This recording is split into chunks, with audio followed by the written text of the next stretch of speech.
안녕하십니까. 매일 안교 교과 방송 개인 말씀 묵상 시간에 함께 하신 성도님들을 진심으로 환영합니다.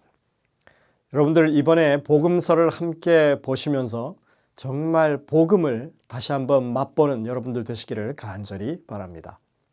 이제 함께 기도하시겠습니다.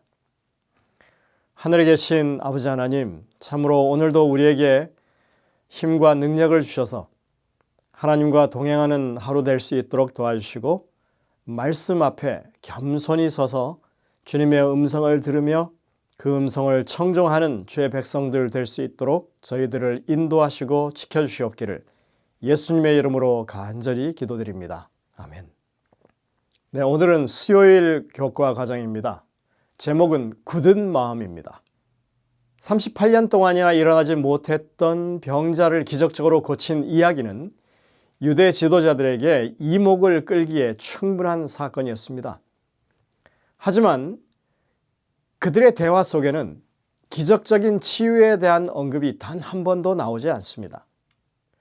표적이나 기사나 이적을 행한다고 해서 예수님이 하나님이시라고 하는 사실이 입증되는 것은 아닙니다. 그러나 예수님이 하신 그러한 일들을 부정하고 거부하는 것은 분명히 위험한 것입니다. 하나님이 하시는 일을 무시하는 것이기 때문에 그렇습니다. 요한복음 5장 10절부터 16절을 읽겠습니다.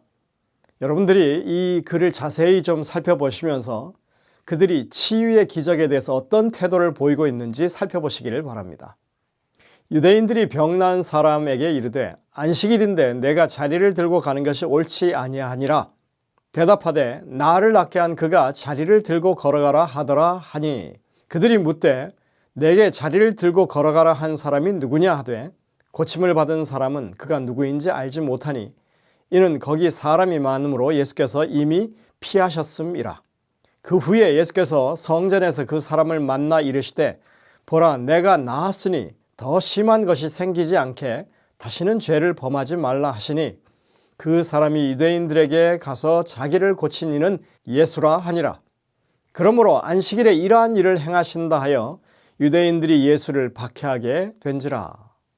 네, 어제 이 구절들을 저희가 살펴봤었죠.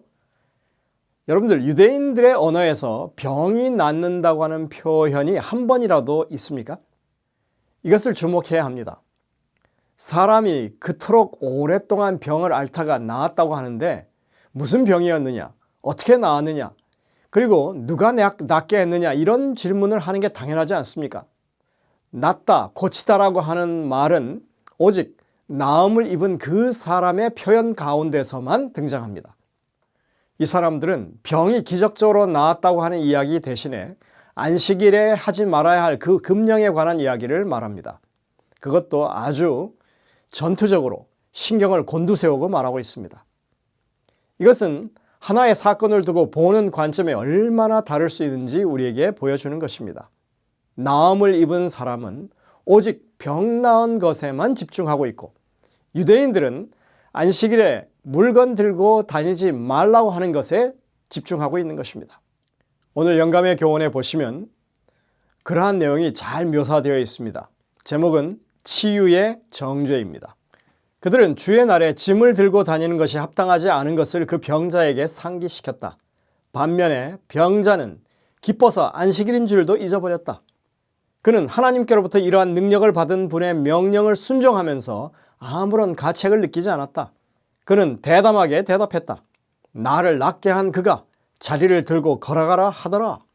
그들은 이를 행한 이가 누구인지 물었으나 그는 말할 수 없었다.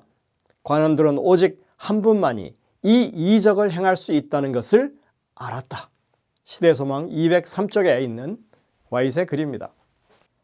오래전에 안식일에 한 청년이 반팔, 반바지에 샌들을 신고 교회에 온 경우가 있었습니다. 그때 목사님이 큰 소리로 안식일에 복장에 그게 뭐냐고 야단을 쳤던 그런 일이 있었습니다. 이 사건은 그 청년에게 큰 상처를 주었습니다. 근데 여러분들 이런 일은 오늘날에도 교회 안에서 여러 형태로 계속 반복되고 있는 일입니다. 어떤 청년이 커피를 들고 교회에 들어오다가 장로님이 아주 언짢은 표정을 지으면서 들어오지 못하게 막았다고 하는 그런 이야기도 들었습니다. 제가 한 25년 전에 한국에서 젊은 목회자가 하는 말을 들은 적이 있습니다. 그가 일하던 교회는 삼육학교 근처에 있는 그런 교회였는데 안식일에 학생들이 복장이 어떻든 어떤 색깔의 머리로 오든 간에 교회에 와주는 것만 해도 정말 환영하고 감사할 일이 아니겠냐고 그렇게 말하는 소리를 제가 들었습니다. 또 저는 이곳의 남가주 목회자 중에 한 외국인 목회자가 하는 간증을 들은 적이 있습니다. 그는 원래 이 술과 마약을 하고 살던 그런 삶의 목적도 없는 그런 청년이었는데 하루는 그 교회 청년이 자기와 함께 안식일 아침에 교회에 가자고 그렇게 해서 이제 억지로 교회를 가게 되었다는 것입니다. 지난밤에 벌써 술도 마시고 그래서 지금 잠결에 일어나가지고 머리는 헝클어져 있고 옷도 대충 입고 그냥 갔는데 누가 봐도 이 사람이 교회에 올 복장으로 온 것이 아닌 게 분명했습니다. 환영받지 못할 일이었죠. 그런데 그 교회 입구에서 어떤 어머니 같은 한 노 집사님이 그 청년을 보더니 아주 반갑게 맞으면서 잘 왔다고 그러면서 안아주더라는 것입니다. 뜻하지 않은 이런 환대에 이 청년이 교회 얼떨결에 그렇게 발을 들여놓게 되었고 결국에 그 교회를 성실하게 다니면서 회심해서 목회자가 되기까지 했다는 것입니다. 여러분들 똑같은 상황을 보고도 보는 관점에 따라서 한 영혼의 생사가 달려 있는 것입니다. 38년 동안이나 앓던 병자가 나았다고 하는데 이것만큼 정말 기쁘고 놀라운 일이 또 어디 있겠습니까? 한 사람이 구원을 받고 생명을 얻은 일이 아무것도 아닌 것처럼 반응하고 오히려 병이 나서 기뻐하는 그 사람을 대상으로 정죄하면서 꾸짖는 이런 마음을 가진 사람들은 도대체 어떤 사람들일까요? 오늘 교과에서는 그런 것을 굳은 마음이라고 이 제목으로 붙여서 그것을 표현하고 있습니다. 굳은 마음. 이 부드럽고 너그럽지 못하고 딱딱하고 아주 따지기 좋아하고 차가운 인정머리 없는 그런 마음을 가리키는 말입니다. 유대 지도자들은 하나님의 율법을 보존하고 그 내용을 잘 아는 사람들이라고 자부하던 사람들이었습니다. 그런데 그들이 율법의 수호자라고 하면서 그런 행태를 보였다고 하는 것, 무언가 잘못된 것입니다. 공자의 말 가운데 관인엄기라고 하는 말이 있습니다. 타인에게는 관대하고 자기 신에게는 엄격하라는 말입니다. 또 대인춘풍, 직이추상이라고 하는 말도 있습니다. 남을 대할 때는 봄바람처럼 온화하고 자신을 지킴에 있어서는 가을 서리처럼 엄격하라고 하는 그런 말입니다. 둘 다 사실은 같은 의미의 말입니다. 성경을 알지 못하는 사람들도 양심의 소리를 들으면 이런 생각을 하는 것입니다. 이게 바른 것입니다. 그런데 하나님의 율법을 안다고 하는 사람들이 이런 기본 원칙도 배우지 못했다면 아주 심각한 문제가 있는 것이죠. 회개해야만 하는 것입니다. 유대인들은 남에게는 엄격하고 자신들에게는 늘 관대한 그런 율법 정신을 가졌었습니다. 주님은 그런 잘못된 사상을 철저히 배격하십니다. 예수님께서 행하셨던 기적을 바라보면서도 그 종교 지도자들이 예수님께 대해서 보여줬던 그 굳은 마음을 우리는 어떻게 이해할까요? 우리는 바로의 마음을 떠올리게 됩니다. 하나님의 말씀, 그 명령에 대해서 바로는 마음이 더욱더 굳어져만 갔습니다. 그는 하나님의 위대하심을 인정하지 않고 자신의 능력을 과신했습니다. 하나님께서 큰 능력을 보여주셨지만 그는 그럴수록 더욱더 마음을 닫았습니다. 그 결국은 파멸이라고 하는 것을 우리는 잘 압니다. 유대인에게 안식일에 환자를 치료하는 것은 비상 상황에서만 허용되는 일이었습니다. 38년이나 병을 앓고 있던 그 사람을 치료하는 것은 결코 그들에게 응급 상황이 아닌 것이었습니다. 그들은 그렇게 생각한 것이죠. 게다가 예수님이 굳이 자리를 들고 가라고까지 이렇게 시킬 필요가 있었겠는가? 그가 하나님으로부터 그런 기적을 행할 수 있는 능력을 받은 사람이라면 안식일에 자리를 들고 가는 것 정도, 그것이 금해져 있다고 하는 사실을 알았을 것 아닌가, 이렇게 그들은 생각했던 것입니다. 그러나 예수님께서는 참된 신앙을 억누르고 말살하려고 하는 인위적인 규칙과 규정을 넘어서 제자들을 더 깊은 성경적 진리로 인도하기 위해 때로는 의도적으로 그런 일들을 행하셨던 것입니다.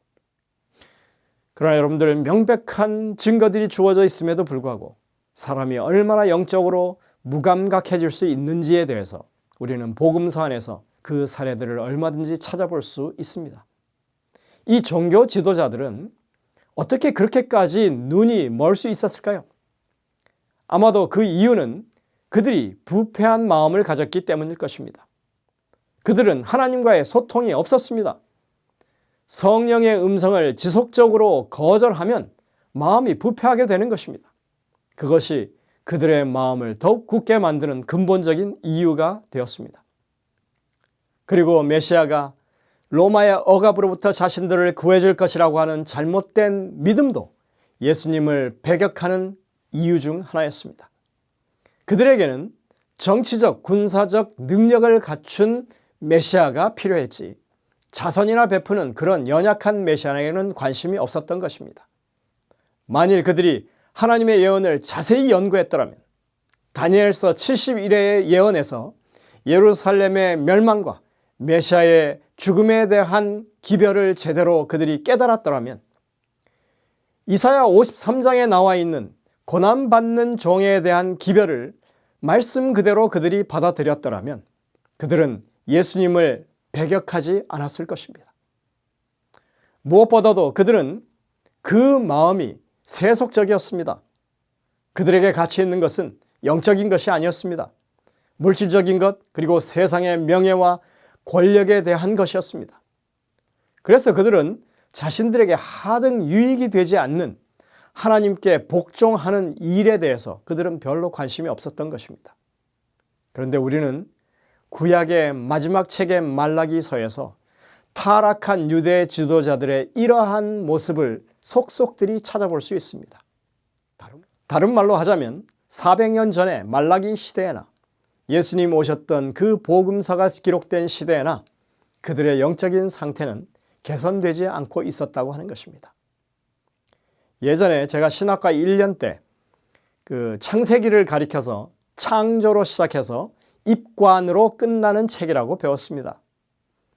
그런 맥락에서 말하자면 구약은 창조로 시작해서 인간 나라의 실패, 인간의 시도의 실패로 끝나는 것이라고 말할 수 있습니다.